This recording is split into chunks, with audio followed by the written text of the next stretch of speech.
Hi everyone, welcome back. This is part three that I'm doing this. I'm going through Letterboxd's top 250, and today I think I'm going to go from 101 to 150. I was trying to upload these more frequently, but I got really sick, and I actually still have a really bad cough, and then I'm going away for about a week, so it's going to be a while before I upload part four for anyone watching this. Um, and there's big news because there is a new number one. I don't think it's gonna last. I haven't seen it. I don't know when I'm gonna see it. I don't have a huge desire to. I'm sure it's good, but I'm not running to go see it. I don't think it's gonna last. We'll see. But I think in the next couple of months we will see it drop. The same way some other recent 100s or number ones have dropped. So starting off where we picked off. I guess in the last video I stopped at the Seventh Seal, which was number 100. Now it's 101. Again, just to recap on that one, I think that is like the quintessential Ingmar Bergman film. Probably my personal favorite Bergman film. He's made a lot of great movies. So moving on. Number 102 is Ordette, which is a Carl Theodor Dreyer film, which I have not seen. 103 is Panther Panchali. This is the first of the Apu trilogy. I actually just checked out this trilogy a couple of months ago for the first time, and this is actually my favorite of the trilogy. It's very rare that the first film in the trilogy is the best in these type of art house trilogies, but I think this is way better than 3 and even better than part 2. Good movie. Okay, so 104 is a big one. 104 is Chungking Express. I think my favorite Wong Kar-wai movie, and Wong Kar-wai has made a lot of really great films. Yeah, I first saw this movie, I guess, in high school. It had a really big impact on me because I hadn't seen a whole lot of like artsy films when I was in high school. I mostly watched like mainstream stuff with like a few exceptions, but I first really started to get into cinema, I guess, my junior year of high school, and I think that's when I saw Chungking Express. I'd heard a lot about it, and like just the switch in narratives when they jump from the first love story to the second love story. I'd never seen a movie do that before, do anything like that. And so at the time it felt very like radical and experimental. And obviously in retrospect, it's not that radical and it's not that experimental. But no, I think this is, I would put this in the top 5 films of the 90s. And yeah, I think for me it would go down as one of the greatest movies ever. So I actually think 104 is a little too high. I would rate this much higher. 105 is a movie I have not seen and never even heard of. Nayakan? I don't know if I'm saying that right. It looks like some kind of... Yeah, it's an Indian film, but it doesn't look Bollywood. Never even heard of it, but let me add this to my watch list. Okay, 106 is Alien, which, yeah, I think this is a pretty fantastic movie. I wouldn't call it a great horror film, but I mean, maybe I don't rank this quite as high as some other people do. I know a lot of people like love their Alien, and I think it's pretty fantastic. I love like the world that it's set in. I love the spaceship, and I love the set design. The design of the alien is fantastic. I think Roger Ebert, it was either him or Siskel, they described this movie as like 2001 meets Halloween, and I think that's actually a pretty good way to sum it up.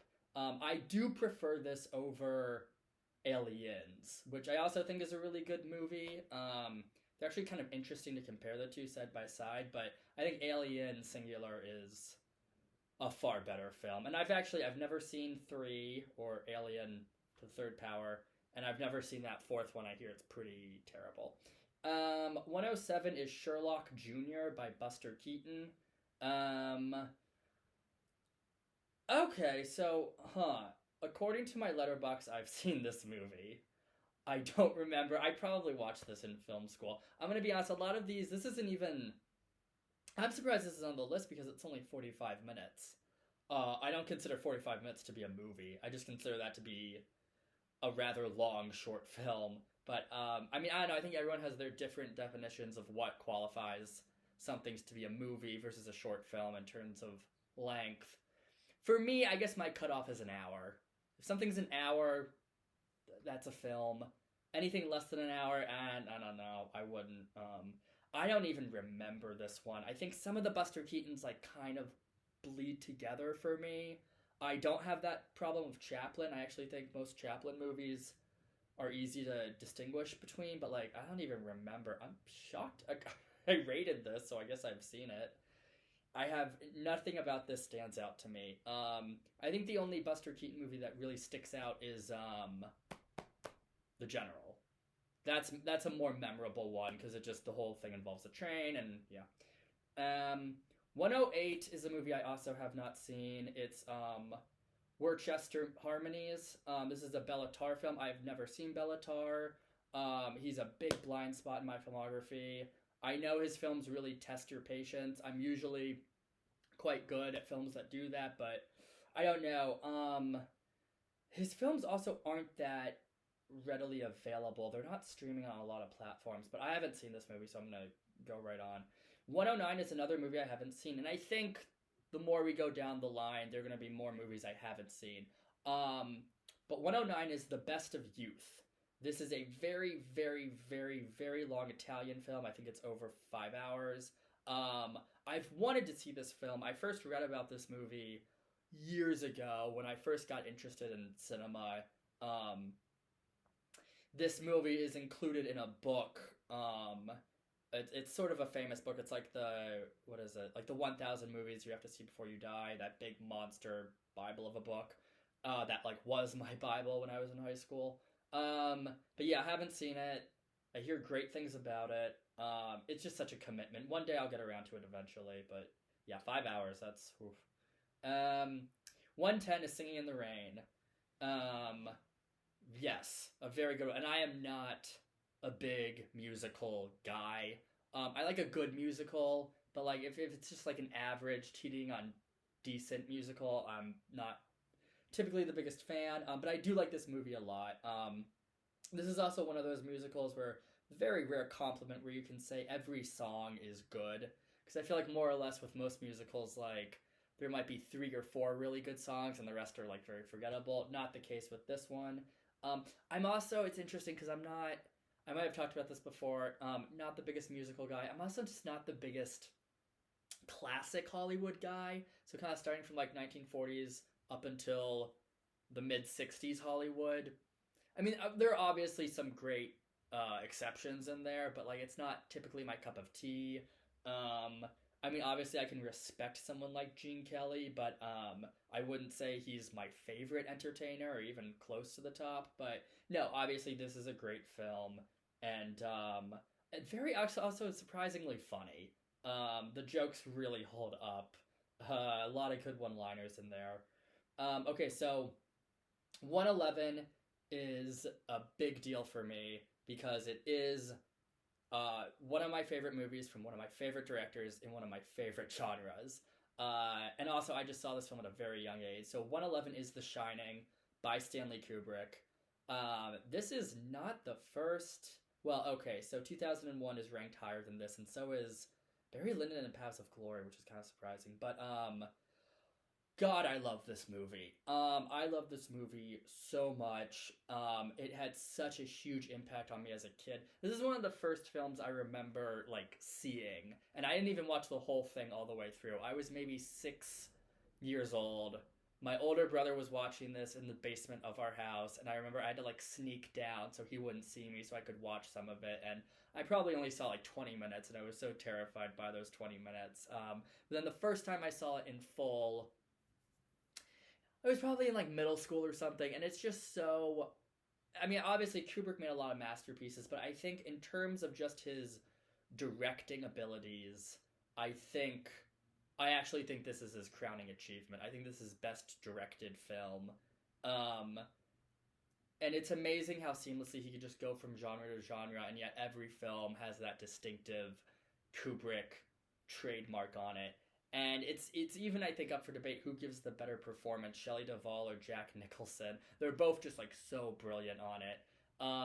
I've heard a lot of actors say that a lot of like the more pretentious actors will say something like, "Oh, I don't like being in horror because it's more reacting than acting," and I don't know. I think a lot of acting is just reacting because you're in a scene usually with a partner and you have to play off each other, and so there's a lot of reacting there. But Shelley Duvall, I think her performance. I mean, and even though a lot of people might think, oh, she's just playing like the helpless heroine victim, screaming girl, but man, she just does it brilliantly. And obviously, there's been a lot of debate about the set and her treatment on the set, but that's a topic for another video. But boy, is she just amazing in this film. And Jack Nicholson, it's probably I think his best performance.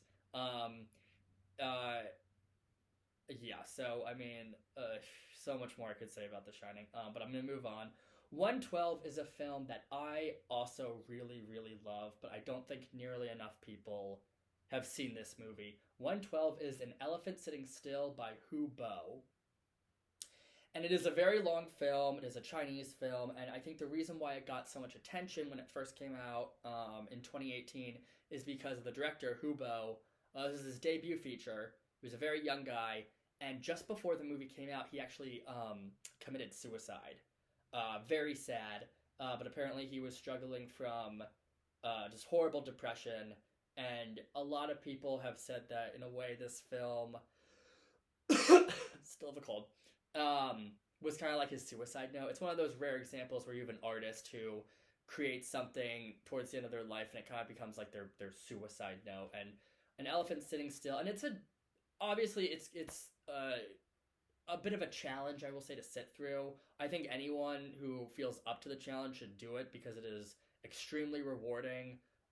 It is a deep and poignant and very, very sad, but very moving, and ultimately a very beautiful film. And it is gray, and it is pretty much about the plot. Just involves, I think, these four kind of aimless characters who, and it follows them through one very long day of their lives throughout in this like small little coal, I think, mining community in China, and it's just a remarkable film. It kind of has to be seen to be understood.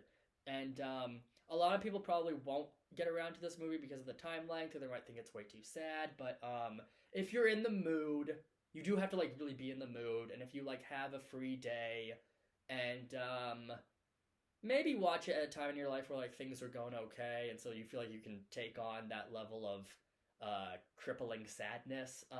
But it is. I actually wrote more about this movie in my Letterboxd. It is a really wonderful, wonderful movie. Okay, 113 is the new Puss in Boots movie. It's called The Last Wish. Yeah, I heard people rave about this movie when it first came out. I'm gonna be honest, I had a tough time getting through the trailer. I haven't seen it, so I can't pass judgment on it because I haven't seen it. But, yeah, I don't know. I didn't even think the animation looked that good. But I haven't seen it, so I'm just gonna move on. 114 is Landscape in the Mist. Another T.O. Angelopoulos movie. I talked about T.O. in my last couple of videos. I'm a huge fan of his. I wrote this whole long article about him on Film Inquiry, which you can check out.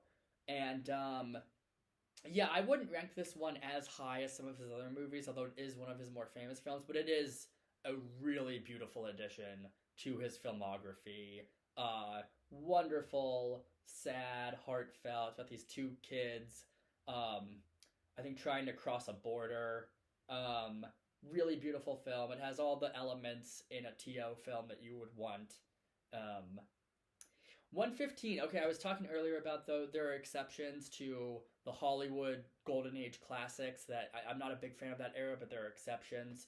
Some really great pieces of work that came out of that time. And this is a good example of a great exception. That's All About Eve by Mankiewicz, who's of course related to the guy who wrote Citizen Kane. Yeah, I'm a big Bette Davis fan. It doesn't make a lot of sense because I'm not the biggest fan of that style of acting, but I think she brought a lot of charm and charisma, and she was a very talented actress, even for today's standards. She could be quite the chameleon when she wanted to be. And she's very, very good in this movie. And it's a very well-written, very sharp screenplay. So All About Eve's That's a good one. That's a good one.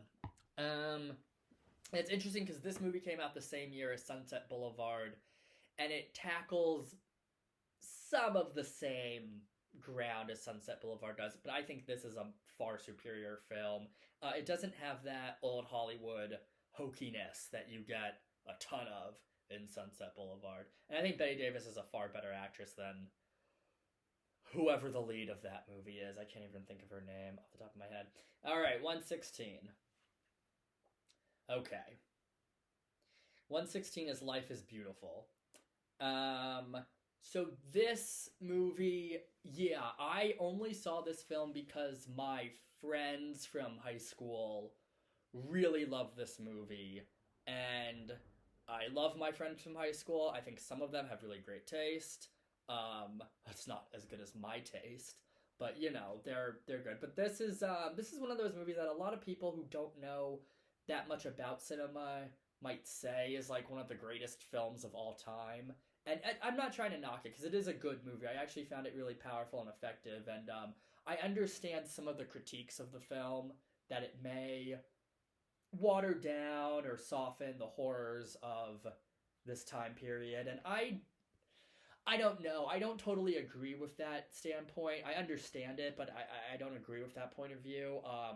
I think the point of the movie is that it tries to find some of the more warmth and humanity in these bleak periods of time. I also think like there are just some incredibly sad and poignant moments that you know, really made me feel something. So whenever a movie can do that, but I certainly don't think it's disrespectful to the Holocaust or Holocaust survivors or victims. But yeah, I only watched this film because my high school friends were raving about it and they couldn't believe that, you know, I claimed to be like a film, you know, enthusiast, but I had never seen this one before. And so I watched this one with my friend at his house, and it's a good movie. I don't think it belongs in the top 250. I don't think it belongs.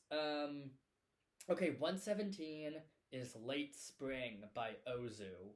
Ozu is another pretty big blind spot in my film history. I have seen a couple of Ozu movies. Not a lot. I have not seen Tokyo Story. I'm kind of making my way up to Tokyo Story. But I've seen quite a few of his.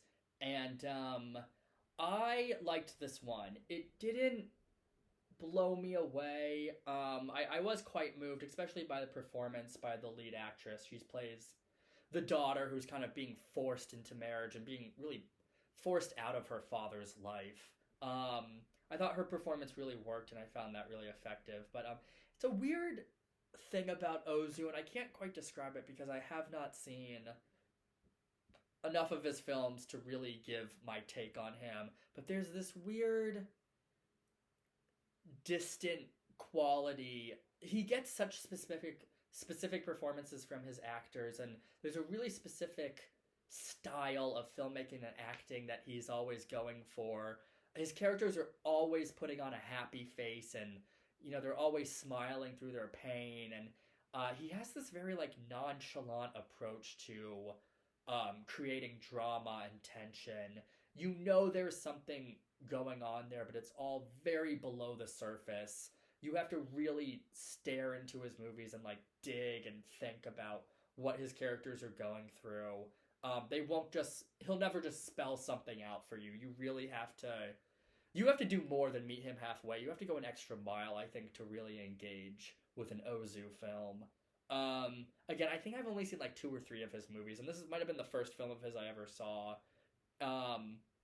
Again, I'm making my way up to Tokyo Story, but so yeah, I'd have to see more of his work to really give my take on it. Okay, 118 is Fantastic Mr. Fox, which may be, yeah, my least favorite, well, second to least favorite Wes Anderson film. I have a lot of opinions about Wes Anderson. I think he's often quite brilliant and wonderful, and I love many of his movies. I think his fan base is a little insufferable, if we're being totally honest. I think people tend to just like whenever he makes something, people will just tend to scream and shout, "Oh, it's genius! It's wonderful! He's such an auteur!" And I think he can be, but I also think there are many times where he phones. I think he. I don't like his animated films. I like movies when he makes. I like it when he makes movies about real people who have like maybe not real problems, but who have problems and like real characters. I'm not so big a fan of his films when he's dealing more with caricatures. Caricatures, is that right? I thought his latest film, which was The French Dispatch, was more. Those people in that movie were more of a series of caricatures, and they weren't the fully fleshed out, really fully realized people the way like the Tenenbaums were in the world Tenenbaums. And I don't know. I don't find his animation. This isn't even animation; it's stop motion. But like this and Isle of the Dogs, I just thought were enjoyable and watchable. All of his films are very enjoyable and watchable. But I think it's unfortunate when his movies aren't deep, when they don't have a lot of depth to them. And yeah, people really love Fantastic Mr. Fox. I am not that high on this movie. I do think Grand Budapest Hotel and Moonrise Kingdom and Rushmore are all wonderful movies, but I don't know. I'm not as big a fan as like the. Sometimes his films have a more childlike appeal to them, and I don't find those as engaging. But yeah, people seem to love this one. 119 is After Sun. This is a pretty new film from Charlotte Wells. I liked this movie. I actually did find it very moving. I thought Paul Mescal's performance was really fantastic. I have a Letterboxd review on this movie if you want to read that. I didn't think it was anything great. I thought it was really interesting, and I'm very curious to see what Wells does next in her career, but it was a very moving portrait of this young guy, and his relationship with his daughter was very touching. Again, I think Paul Mescal was just like brilliant in this. This was the first thing I think I had ever seen him in, and he really left an impression on me. I don't think it's a great movie. I think it could have gone a little deeper. I think it could have been a little more specific. But no, a good film all the same.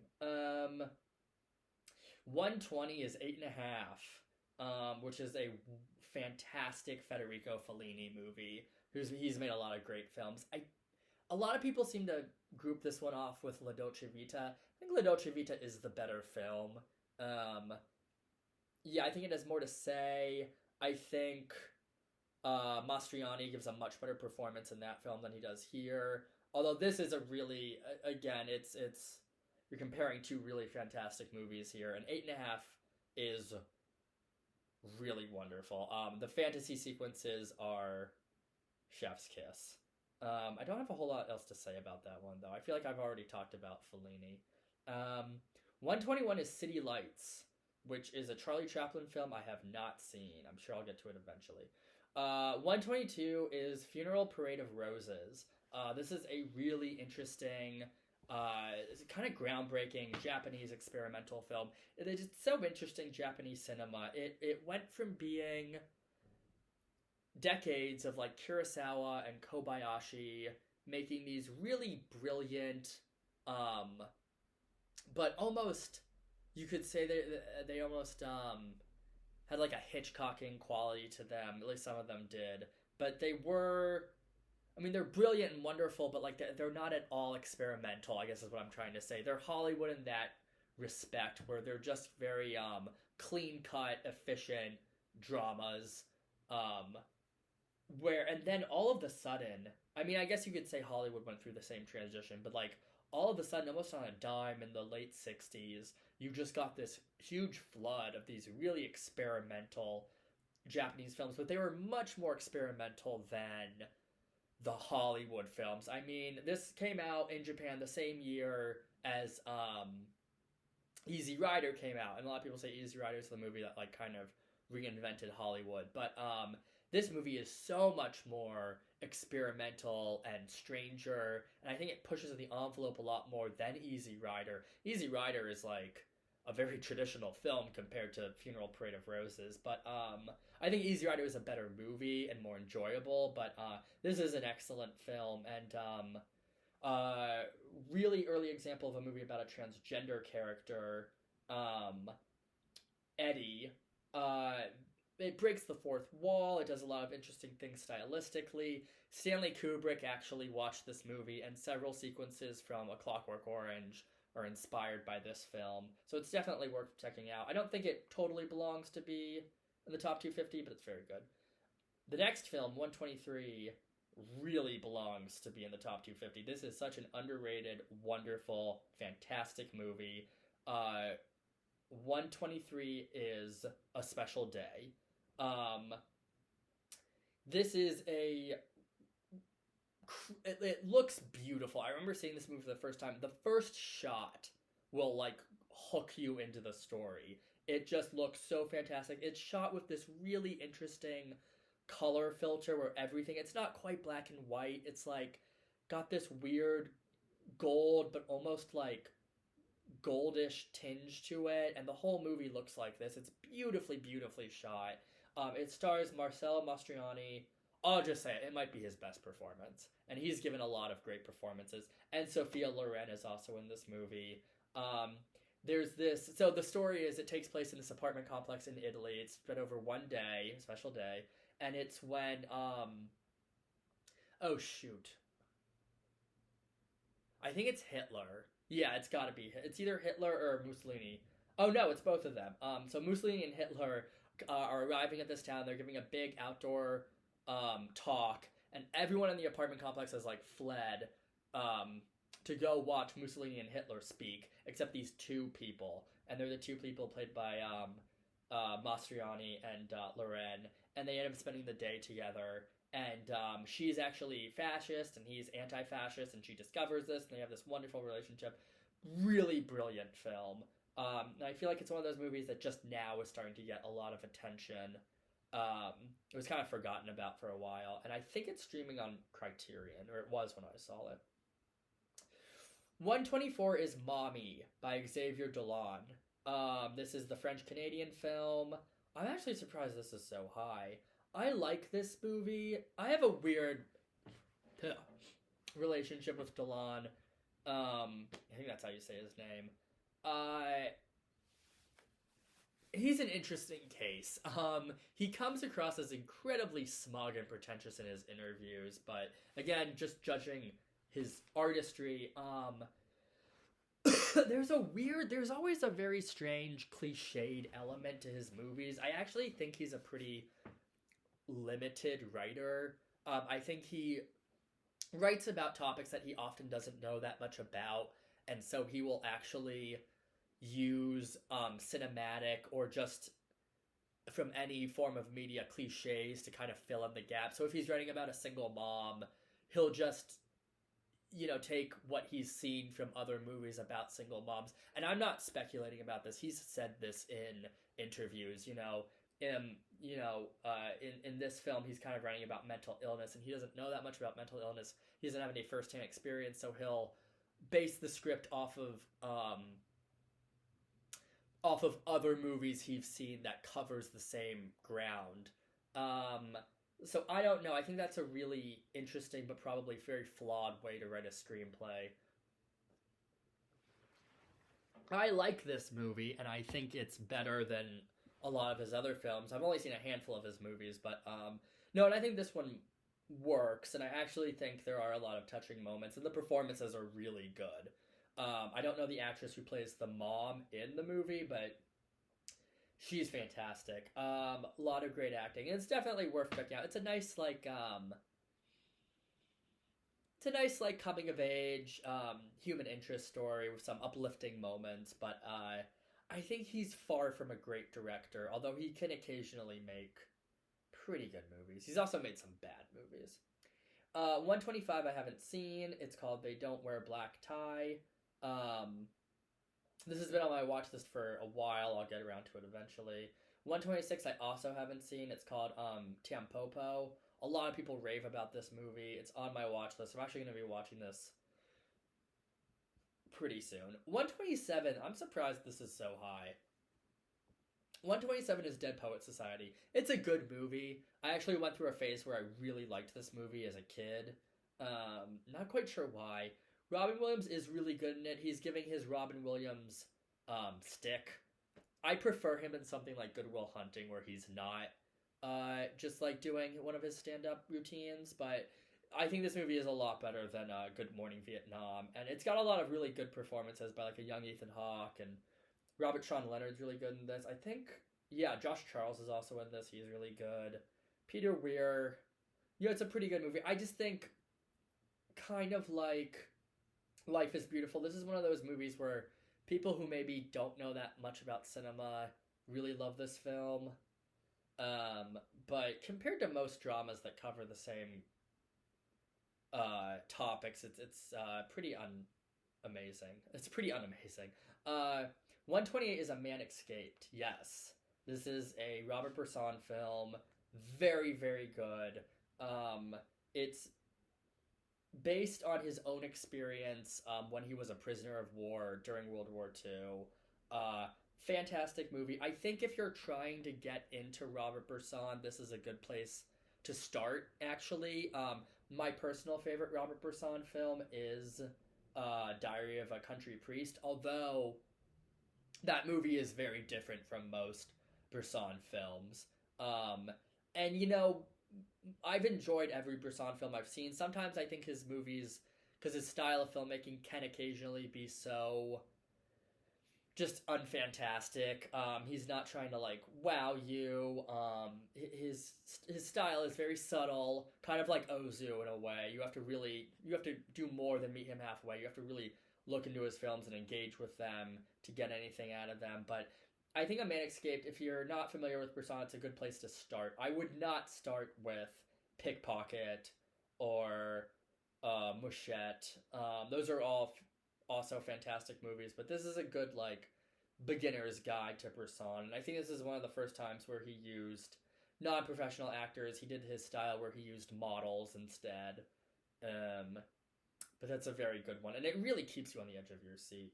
Oh, okay, funny. 129 is Good Will Hunting, another Robin Williams film, although this time he's really playing a character who's drastically different from his onstage persona. I really love this movie. I think this screenplay is one of the best screenplays ever written, especially when it comes to this genre, the like coming of age, uplifting, that, you know, great motivational movie. I know a lot of people really don't like this film. It gets a lot of hate. A lot of, I'll say it, even like film snobs aren't that high on this film. I think a lot of the hate for this movie actually just comes from the fact that it was written by Matt Damon and Ben Affleck. And it is kind of odd that like they wrote this and then wouldn't just like immediately become like the greatest screenwriters to ever live. They didn't work together as writers for a long time after this. And actually, now that I think about it, I have not seen any of their other screenplay collaborations. I missed The Last Duel, and I have not yet seen Air, which I know the two of those guys wrote together. And there's also, if you go to Los Angeles, or even if you like go to film school, which I did, you will hear a lot of people spread the rumor that they actually didn't write the whole script, or that they had a lot of help writing it. I have no idea if that's true or not, but I don't really care at this point, like, who actually wrote it or who didn't write it, but it is such a great screenplay, and one of the many great 90s films to be directed by Gus Van Sant, even though it really doesn't have all that much in common with the other Gus Van Sant movies. But I do love this movie, and I do think Matt Damon gives a really good performance, and again, a really great, like, one of those uplifting human interest stories. Much, much, much better than Dead Poets Society. I think this should be ranked a lot higher. Okay, 130 is another film that is a big deal for me, because I just love this film, and personally I have a lot of attachments to it. And so 130 is The 400 Blows by Francis Truffaut.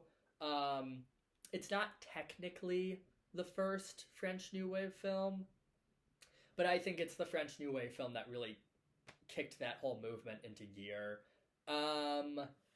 Yeah, I don't want to say too much about this movie because I'll just start ranting for hours, but I do love this film. Again, I think I saw it at like just the right time.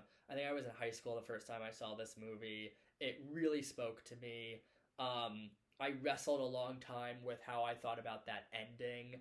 Uh, I mean, emotionally, it just like totally makes sense, and it totally um, it's a great way to cap off this type of story.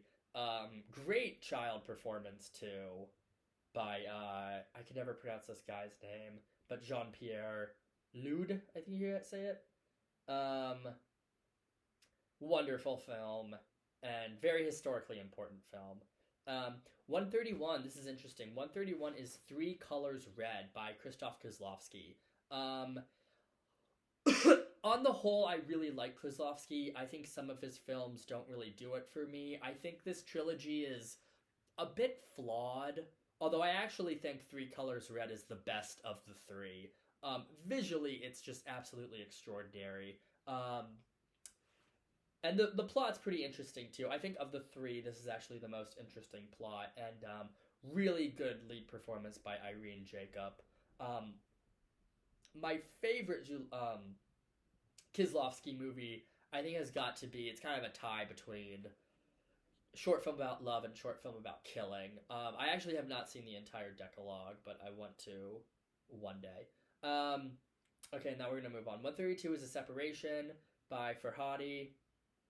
I love this movie. It's interesting, but it's also very upsetting because I don't know if anyone read, but there have been a lot of very serious allegations against Fahadi about him plagiarizing not just a few, but essentially all of his filmography. The screenplays have been plagiarized, and when the story first broke, I didn't really pay much attention to it. A lot of great directors have been accused of plagiarism. I think most of the time it's bullshit. And then more and more articles started to come out, and then crap. It was either the New York Times or the New Yorker. It might have been the New Yorker.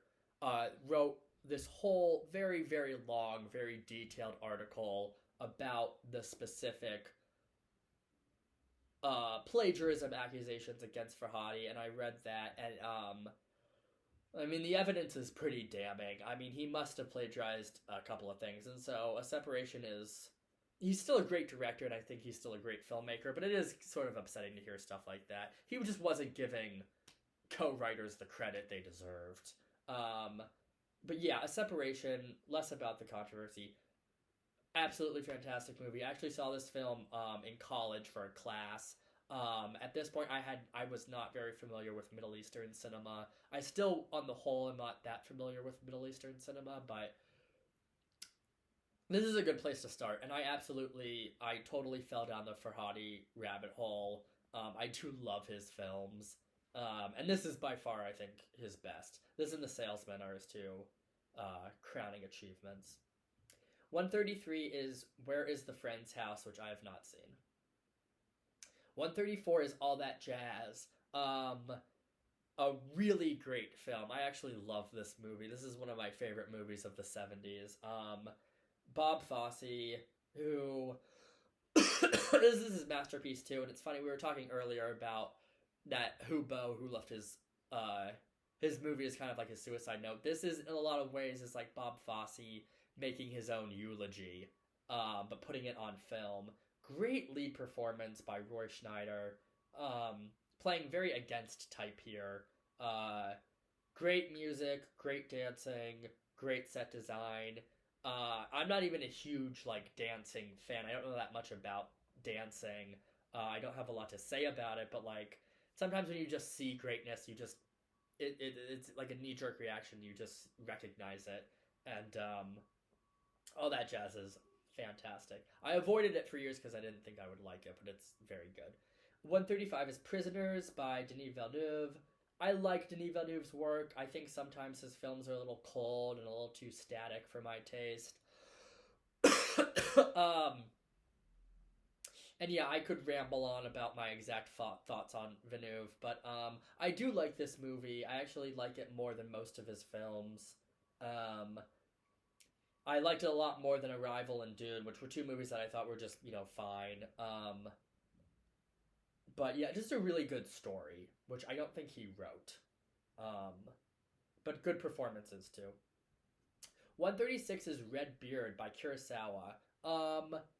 Not one of Kurosawa's best movies, but still, I mean, it's Kurosawa, so it is like absolutely excellent.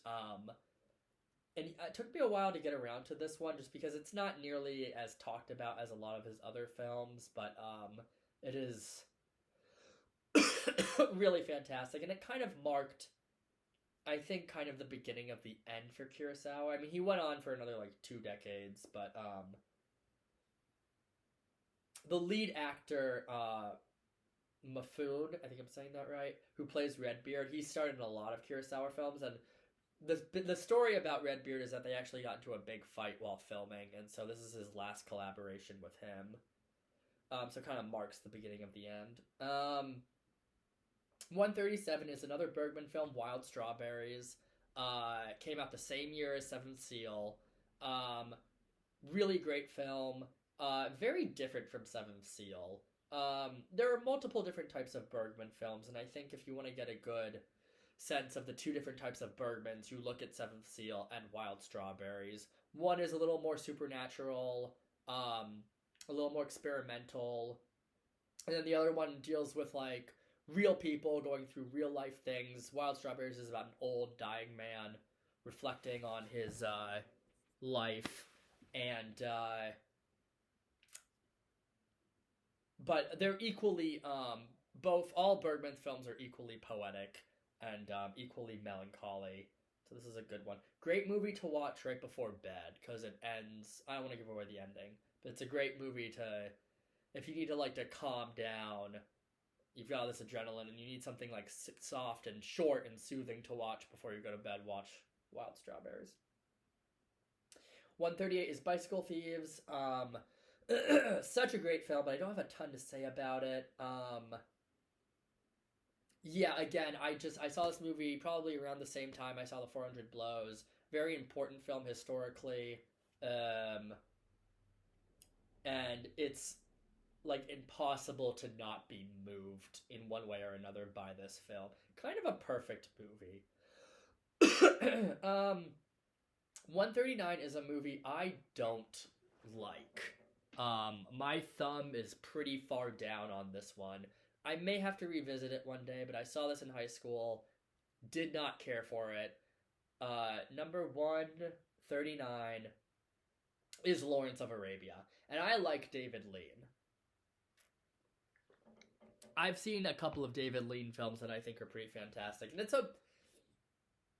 a well-made movie. I think Peter O'Toole, I'm also a big Peter O'Toole film. He's fantastic in this, and obviously it looks great. The acting's great. I think the story is what kind of sucks.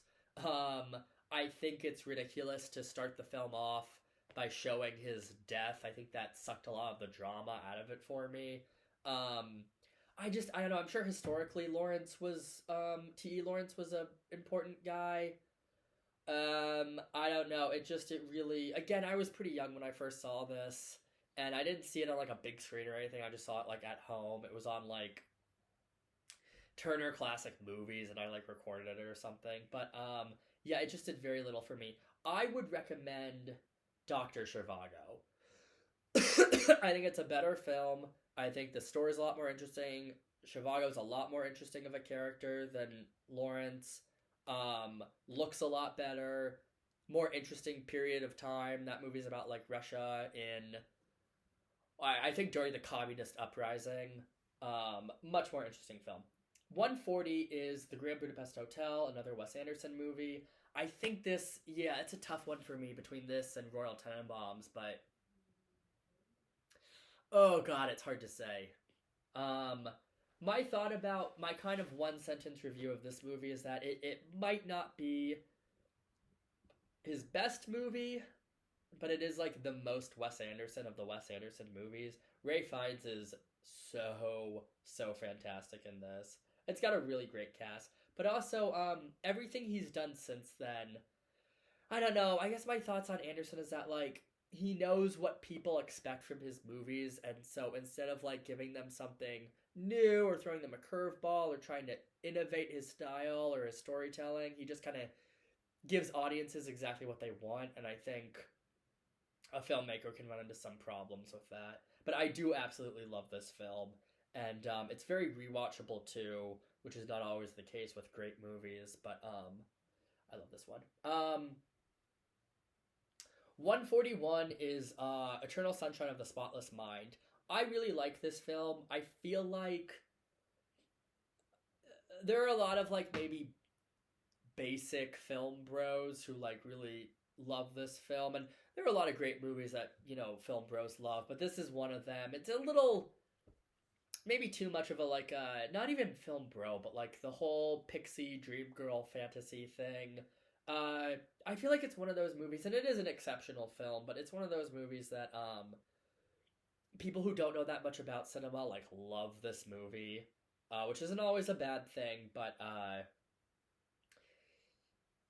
don't know. I mean, I just for me, like if you were to say this is one of your favorite movies of all time, it's like maybe a little too basic. I feel like it's the movie in film school that everyone was like crazy about, and I love some of those movies too, but this one I'm not quite as high on. Although I think Jim Carrey and Kate Winslet and the whole cast, Kirsten Dunst, everyone's really fantastic in this. And it is a really great concept that's very well executed. So a good movie, but not one of my favorites. 142 is Nobody Knows, which I haven't seen yet. I want to eventually. Need to get around to it. 143 is The Young Girls of Rochefort. I haven't seen this movie. It's directed by the same guy who did Umbrellas of Cherbourne, and that's the only film of his that I've seen, so I haven't seen this one yet. 144, we have another Kubrick. We're gonna get a lot of Kubricks on this list. Maybe all Kubricks, well, except like 3 or 4. But 144 is Doctor Strangelove, or How I Learned to Stop Worrying and Love the Bomb. I like that title. And I don't always like those overly long titles. But this is, this is one of his greats. Maybe his first great film, actually. I mean, I'm a fan of Lolita, but I think this is the first time he really made something that was purely Kubrickian. Also a very rewatchable film. I rewatched this a couple of times. Actually, in college, I remember I showed this to my roommate because he had never seen it before. And everyone talks about Peter Sellers, and yes, Peter Sellers is like fantastic in all 3 of his roles. I actually think his performance as the president is a little underrated, but I actually think my favorite performance might come from George C. Scott, who is really brilliant in this. And I actually went to college with one of his granddaughters. Yeah, I mean, not a whole lot to say about this one. It's pretty brilliant. And I think it was his first really stroke of genius films. 145 is M. Fritz Lang. Yeah, I need to see more Fritz Lang movies. I feel like when people talk about Fritz Lang, they either just talk about this or Metropolis, which have we gotten to yet? No, that's coming up. And yeah, I do love this film, and it's one of those things where, despite the fact that it's almost 100 years old at this point, or more than 90 years old, it's still quite powerful. It's obviously dealing with a very serious and very dark subject matter. It handles it very well. A lot to love about this film. Peter Lorre's performance is really fantastic. The whole climax is just chilling. But yeah, I need to see more Fritz Lang movies, because someone I was following on Letterboxd was going through his entire filmography, and I'd see all these Fritz Lang movies pop up that I'd never even heard of, and they all looked great. So we need more Fritz Lang in our life. 146 is Marcel, the Shell with Shoes On, which I haven't seen. 147 is a movie that I actually just got around to maybe a year or so ago. It's Paper Moon by Peter Bogdanovich. Peter Bogdanovich is an interesting case. He made a lot of really great films very early on in his career. Oh yeah, and he died recently. or a year ago he died. He made a lot of great movies very early on in his career. The Last Picture Show is superb. Have we done that one yet? No.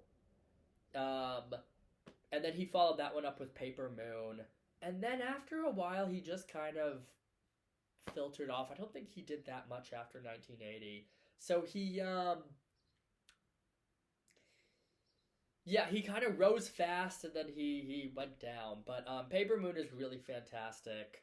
Ryan O'Neal was there. I mean, I know his career kind of fell apart after a while, but he actually was a very talented actor. And Tatum O'Neal's also great in this. And Madeline Kahn is fantastic in this movie. She plays like this really funny, very stereotypical but very honest, like ditzy bimbo kind of gold digger from that time period. A really heartbreaking film, quite heartbreaking. I wouldn't rank it as high as The Last Picture Show, which I think is like a phenomenal 10 out of 10 movie. And actually, I just looked. The Last Picture Show is not in the top 250, which I find very upsetting. I mean, that would be in my top, like, 100. I love that movie. But Paper Moon is also pretty great. And then 148 is a film that not nearly enough people have seen. I consider this to be one of the greatest movies. Like, this is a top 10er for me. So 148 is Jean-Pierre Melville's 1969 Army of Shadows. This is a World War II film, very different from most World War II films. It is not really about... It's not set on the battlefield, it's about the French resistance. And these, I guess you would just call them these French spies who plotted against the Germans during the occupation. A brilliant, brilliant, brilliant movie. Incredibly tense, but also just like very sad. Its representation of darkness and death is unlike anything I've ever seen. I first saw this movie, I think it was in college. I just got it from like my school library because I had heard about it and I had seen it pop up on a few lists here and there. Nothing could really prepare me for it. It really hits you incredibly hard, and it's one of those films where I first saw it and then like I returned it to my library, and like a month or two later I just couldn't stop thinking about it, and I wasn't even sure if I could really fully absorb the film. And I remember thinking I have to see this again, and I took it out of the library a second time, like again maybe like 2 months later, and I watched it for the second time. And I just, like, don't do that a lot. I know some people might do that a lot. If they see a movie they really love, they'll watch it over and over again. I do not do that. I rarely rewatch a film, especially only, like, 2 months after I saw it for the first time. I like to... If I'm going to rewatch a movie, I like to give it, like, a couple of years to, like, maybe even, like, forget parts of it or to just, like, want to revisit it. But, yeah, then I was hit just as hard the second time I saw it. It just absolutely floored me. It is a beautiful rendition of one of the ugliest times in human history.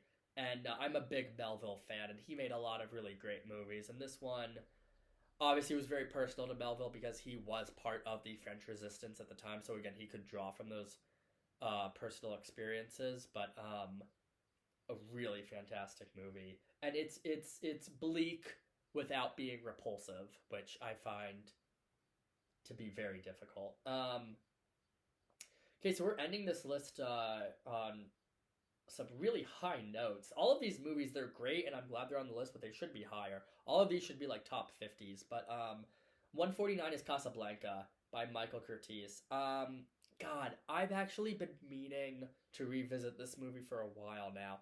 I haven't seen Casablanca. I don't even think high school was the last time I saw this. I probably saw this movie as like a kid. I was probably in middle school the last time I saw this movie. It's so perfect. I mean, it's a perfect movie, but I need to revisit it. So, again, we were talking about like those classic Hollywood films that like still hold up, where the writing is still top notch and the acting is still very effective. And Casablanca is... I can't even imagine this movie like not being timeless. Like I don't know, even like 100 years from now, I think people will still be watching and appreciating this movie. It's just perfection. I mean, it really is cinematic perfection. And Michael Curtiz not considered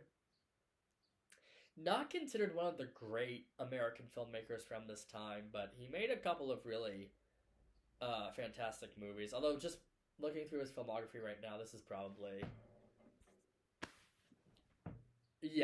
his best film. Uh, and then 150, where we're gonna end it for today. And this is actually a good place for me to stop because I absolutely love this movie. And again, like Army of Shadows, this is like a top 10 for me. So 150 is Sidney Lumet's 1975 Dog Day Afternoon. I I fucking love this movie. I love everything about it. But um, first of all, I mean, I love the way it blends drama with humor. I think that's actually one of the most difficult things any movie can do, and a lot of films attempt to do that. A lot of movies try to sprinkle in some humor throughout their dramas, but I've never seen a movie do it better than this. It's incredibly funny, but also incredibly moving. And it's impossible once the film starts. Once you watch like the first 5 minutes, it's impossible to like turn it off or to like get distracted by something else. The story just totally hooks you and reels you in. And I will say it. I think possibly the greatest film acting ever put on celluloid is Al Pacino in this movie. Yeah, it's my favorite Al Pacino performance. Might be my favorite performance ever. It's definitely my best like lead male performance in a movie, but boy is he great. And the subject matter could have been so butchered, but they didn't at all. And Sidney Lumet, what an interesting guy. I mean, he made 12 Angry Men, and then he was one of those guys who like he came about in like the 50s during the kind of golden era of Hollywood and made successful films, but then he still managed to remain relevant all the way up into the 70s when all these new guys were coming in like Scorsese and Spielberg. He was still able to make like relevant and very powerful work, and Dog Day Afternoon and Network are his two crowning achievements, I would say. All right, so I'm going to end things there. That was 101 to 150. The new 101 to 150. Again, I doubt Spider-Man's going to last. I haven't seen the new Spider-Man, so I can't judge it, but like, I don't know. You're telling me it's better than Casablanca and Dog Day Afternoon and Bicycle Thieves. Like, I don't know about that, but it probably won't last. But okay, yeah, I will be back to do the rest of the list.